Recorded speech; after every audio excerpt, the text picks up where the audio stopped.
Foster Park wasn't just a court, it was a battleground. Players there didn't have personal trainers, wood floors, air conditioning, or even new shoes.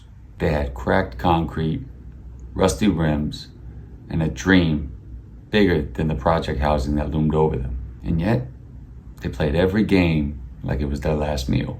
Welcome to the Basketball Book Club. I'm your host, Coach Benny, and this week we're going to break down Heaven is a Playground by Rick Telander. This book is a historical document about basketball in New York City in the 1970s. The main focuses of the book are two players, Fly Williams and Albert King, who couldn't have been more different. Fly was flashy, in your face. He could drop 50 points on you before lunchtime, but he still went to bed hungry. Scouts called him the next MJ. His talent was legendary, but his environment of living in a poor neighborhood in New York ate him alive. Even with all that talent, Fly ended up in prison, which reminds me of a quote from Phil Jackson. There's more to life than basketball, just like there's more to basketball than basketball. Fly had all the tools to be one of the greatest players of all time, but he couldn't control his life outside of the game. Albert King, on the other hand, was able to escape the poverty of his New York neighborhood. When kids his age were sleeping, he was walking more than 6 miles to find competition.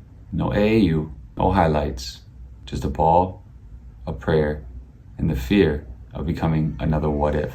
Albert went on to play at the University of Maryland, and eventually the NBA. He also carved the path for his younger brother, Bernard King, to become an NBA Hall of Famer. But for every Fly and for every Albert, there were 100 other guys that got overlooked. Guys who sold drugs to buy sneakers, who played on broken ankles because sitting out meant surrender.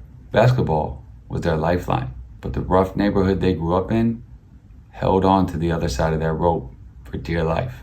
Telander showed us the truth.